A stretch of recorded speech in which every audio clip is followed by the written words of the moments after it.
itu ada moral. Di atas hukum itu ada moral. Jadi saudara jangan hanya katakan menurut pasal sekian ayat sekian ini kesimpulannya begini. Saya dulu jadi hakim. Hakim itu bisa menjual hukum. Caranya begini, saudara berperkara dengan saya tentang sebuah dana yang masuk ke Indonesia, diajukan ke pengadilan. Saudara berperkara nih, saudari dengan ini perkara. Saudara, Pak, itu dana itu adalah dana gelap yang harus dihukum. Pasalnya ini. Ini bilang, bukan Pak, itu dana investasi, dana biasa. Ini punya dalil, ini punya dalil. Itu kecerdasan intelektual. Tapi orang yang punya kecerdasan moral mencari kebenaran di balik dalil-dalil itu. Sehingga saya sebagai hakim, kalau saya ingin memenangkan Mbak ini, saya pakai undang-undang keuangan negara nomor sekian pasal sekian. Tapi kalau saya ingin memenangkan yang ini, saya pakai saja undang-undang investasi nomor sekian pasal sekian dan sekian. Tinggal senawan, Mbak, kamu mau bayar berapa? Kamu bisa menang. Saya bilang, Pak, saya punya 3 miliar untuk Bapak. Kamu punya berapa? Saya tidak punya miliar. Saya bisa menangkan ini. Meskipun kamu benar, ini benar. Saya bisa menangkan ini karena ini bayar. Kenapa? Hakimnya itu tidak punya kecerdasan moral, hanya punya kecerdasan intelektual. Dia bisa mencari pasal-pasal untuk menghukum atau tidak menghukum orang. Itu kalau kecerdasan intelektual. Tapi kalau kita bicara kecerdasan moral, itu dibalik pasal-pasal itu dicari nilai moralnya. Kalau perlu undang-undangnya tidak benar, nyatakan oleh hakim, saya tidak ikut pasal ini, saya betul keputusan begini. Itu kalau punya kecerdasan moral. Nah, berikutnya, mengapa orang suka melanggar aturan hukum tapi tidak takut karena beralasan saya belum diputus oleh pengadilan. Jadi gini, sanksi terhadap aturan dalam masyarakat itu ada 2. Satu namanya sanksi heteronom. Sanksi heteronom itu adalah sanksi yang dipaksakan oleh alat negara. Saudara mau tidak mau ditangkap. Misalnya ada orang korupsi, sanksinya dipaksa oleh polisi, diajukan oleh jaksa ke pengadilan, hakim menghukum. Saudara tidak bisa ngelak, masuk penjara. Itu namanya sanksi heteronom, sanksi yang dipaksakan oleh negara. Sanksi yang dipaksakan oleh negara itu hanya berlaku dalam norma hukum. Jadi norma hukum itu segala sesuatu yang dijadikan undang-undang, dilegislasi itu, delegalisasi itu menjadi mengikat dan bagi yang melanggar dipaksa oleh negara. Tapi kalau saudara melanggar norma yang lain, tidak bisa dipaksa. Misalnya, saya tadi katakan pada saudara, naik haji itu hukumnya wajib bagi yang mampu. Kalau orang tidak naik haji, tidak bisa dihukum. Kenapa? Karena itu norma agama, bukan norma hukum. Orang yang ketemu dosennya celelean, tidak nunduk, datang ke rumah dosennya pakai sandal jepit sambil cengar-cengir, itu tidak melanggar hukum, tapi melanggar norma kesopanan. Itu tidak dihukum. Yang bisa dihukum itu adalah aturan yang sudah ditetapkan oleh lembaga negara menjadi undang-undang, menjadi kepres, menjadi perpres, menjadi perda. Nah, itu yang dipaksakan oleh negara. Ada lembaga yang menetapkan bahwa norma yang ada ini dijadikan aturan salah. Lalu yang belum ini Pak, yang belum itu mengikat secara moral, itulah perlunya kecerdasan moral. Kalau norma tadi kecerdasan intelektual bisa diakali dengan akal-akal kita. Nah, saudara sekalian, kalau yang benar hukum sanksinya apa? Kalau tadi yang hukum itu dibawa ke penjara, dirampas hartanya, dicabut izinnya, itu dilarang bepergian, itu norma hukum, mempunyai sanksi memaksa. Tapi kalau agama tidak ada. Terus apa kalau orang melanggar agama? Namanya sanksi otonom. Hukum itu sanksinya heteronom, norma yang bukan hukum itu sanksinya otonom. Otonom itu apa? Sanksi yang datang dari hati nurani. Misalnya saudara melanggar aturan agama tadi, wah saya kok tidak ke gereja ya, itu sebulan 4 kali minggu tidak ke gereja. Saudara tidak disalahkan oleh hukum, tapi hati nurani saudara, kok saya orang beragama lupa ke gereja ya, saya tidak berpuasa, tidak apa-apa, tapi hati saudara itu merasa berdosa kalau saudara muslim. Itu namanya sanksi otonom. Bahkan dalam hal yang lebih berat lagi, sanksi otonom itu berupa kecemasan-kecemasan di dalam hidup. Orang korupsi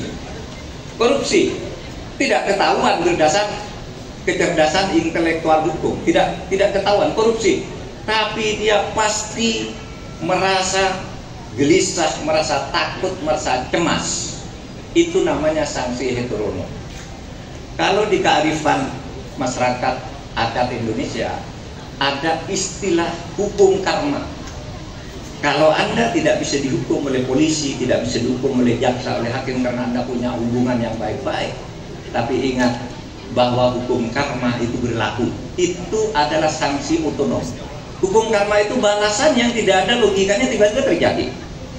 Ada yang mengatakan gini, tuh orang korupsi luar biasa hebat, anaknya tiba-tiba ketangkap karena narkoba. Dia berceramah kemana-mana, hindari narkoba, narkoba itu berbahaya. Tapi ketika mengambil barang rampasan narkoba, dia ambil, dia jual. Padahal dia petugas untuk memberantas narkoba, tapi barang buktinya dia ambil, dia jual. Barang bukti diganti tepung, narkoba aslinya dia jual. Nah, itu yang banyak terjadi. Kenapa orang, pejabat-pejabat yang bertugas mengkampanyekan gerakan anti narkoba dan selalu mengancam orang narkoba itu, anaknya terlibat narkoba? Itulah hukuman heteronom. Itulah hukuman heteronom. Jadi saudara, bangun kecerdasan moral saudara. Kalau kecerdasan intelektualitas itu gampang lah, ada dosen, ada sekarang ada gadget. Saudara bisa buka Google, saya ingin tahu artinya, buka Google tahu. Saya ingin tahu buku ini terbit tahun berapa, halaman 7 apa isinya. Universitas Gadjah Mada saya mempunyai seruan-seruan sebagai berikut. Halaman terakhir ya. 1, seimbangkanlah kecerdasan intelektual dan kecerdasan moral. Sudah banyak sarjana hukum di negara ini, ribuan sarjana hukum di negara ini, tetapi tidak banyak yang punya integritas keilmuan dan integritas moral sekaligus. Oleh sebab itu banyak sarjana hukum itu merusak hukum. Karena apa? Dia tidak punya kecerdasan moral. Makanya intelektualnya aja. Kalau ingin menang ini pakai pasal ini, kalau ingin mengalahkan itu pakai pasal itu. Moralnya tidak ada. Mana yang benar, mana yang salah tidak penting. Tetapi pasal hukumnya berapa, uang yang bisa diambil berapa. Oleh sebab itu, saudara di sini seimbangkan kecerdasan intelektual dan kecerdasan moral. Yang kedua, jadilah sarjana yang sujana. Istilah ini dikemukakan pertama kali oleh Rektor Universitas Gadjah Mada yang pertama, namanya Profesor Sarjito. Pada peresmian pertama dia mengatakan Universitas Gadjah Mada ini didirikan untuk mencetak sarjana yang sujana. Bukan hanya mencetak sarjana, karena sarjana itu ukurannya ijazah. Saudara nanti lulus dari sini S1, nah ijazahnya S1, indeks prestasinya 3,9, cum laude, masa studinya 4. Itu sarjana. Ada ijazahnya, ada nilainya, ada mata kuliahnya, keahlian. Tapi kalau sujana itu ada moral. Di samping ini ada daftar nilai kelulusan, ijazah saudara bagus, moralnya tidak bagus, saudara berhenti sebagai sarjana, tidak sujana lagi. Atau saudara hanya menjadi sarjana tapi tidak menjadi cendekiawan. Apa bedanya? Sarjana itu orang yang punya ijazah dan keahlian.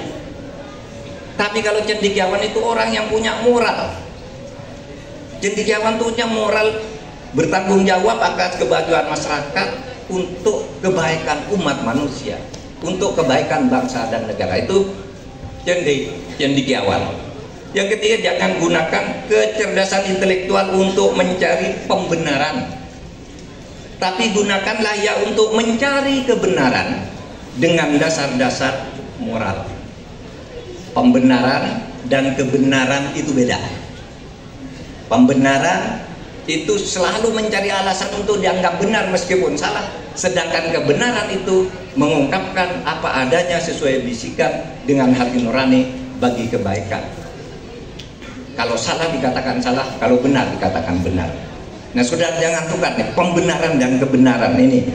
Ingat, besok mungkin 4 tahun lagi saudara sudah pada lulus dari sini. Ingat nih, pembenaran dan kebenaran, sarjana dan cendekiawan, sarjana yang sujana dan sarjana biasa, itu adalah kata-kata kunci untuk menjadi orang baik yang lulus dari Fakultas Hukum Universitas Gadjah Mada ini.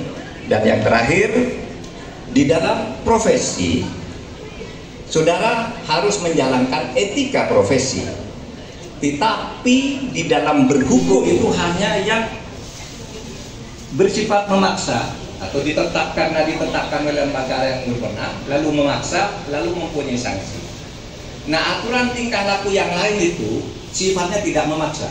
Misalnya agama, saudara beragama semua, yang beragama Hindu tidak ke pura tidak apa-apa, yang beragama Islam tidak sholat, tidak puasa, tidak apa-apa, tidak dipaksa oleh negara. Yang Kristen, Katolik tidak ke gereja, tidak apa-apa, karena agama itu bukan hukum. Jadi 4 norma: kesusilaan, kesopanan, agama, dan hukum. Hukum itu adalah norma, aturan dalam masyarakat yang diberi sanksi oleh negara.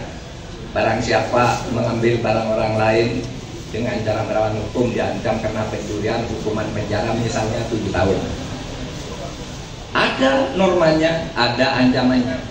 Kalau agama itu tidak ada ancamannya. Barang siapa tidak sholat, tidak ada diancam apa? Ya dosa, paling gitu. Barang siapa suka berbohong, kalau belum diatur kebohongan itu di dalam hukum tidak apa-apa, tapi dosa. Nah, itulah sebabnya hukum itu adalah peningkatan isi norma. Hukum itu adalah isi norma yang tadinya belum mengikat lalu diresmikan oleh MPR, oleh DPR, oleh Presiden, oleh DPRD. Itu hukum. Misalnya agama itu kan aturan, tapi tidak semua aturan agama itu hukum. Misalnya zakat. Zakat itu bukan hukum, saudara. Kenapa? Karena kalau saudara tak zakat nggak dihukum. Zakat itu norma agama. Tapi ada aturan agama yang sudah menjadi hukum. Misalnya perkawinan. Perkawinan hanya sah kalau dilakukan sesama agama. Itu sudah hukum. Tapi misalnya orang dilarang makan daging babi, itu bukan hukum. Tidak ada undang-undang melarang daging babi, karena yang dikatakan hukum itu ada larangan, ada hukumannya, ada ancamannya yang dipaksakan oleh pemerintah. Nah, norma yang belum menjadi hukum itu tetap menjadi pedoman tingkah laku, tetapi mengikat secara moral. Itulah sebabnya, saudara, kalau hukum itu adalah mencetak kecerdasan intelektual. Kecerdasan intelektual itu dianalisis berdasar pasal-pasal, tapi kalau norma non hukum itu mencetak kecerdasan moral. Saudara tidak terikat pada agama secara hukum, tapi kalau saudara punya moral, itu pasti melaksanakan ajaran agama. Itu. Nah, sehingga di dalam kehidupan berbangsa dan bernegara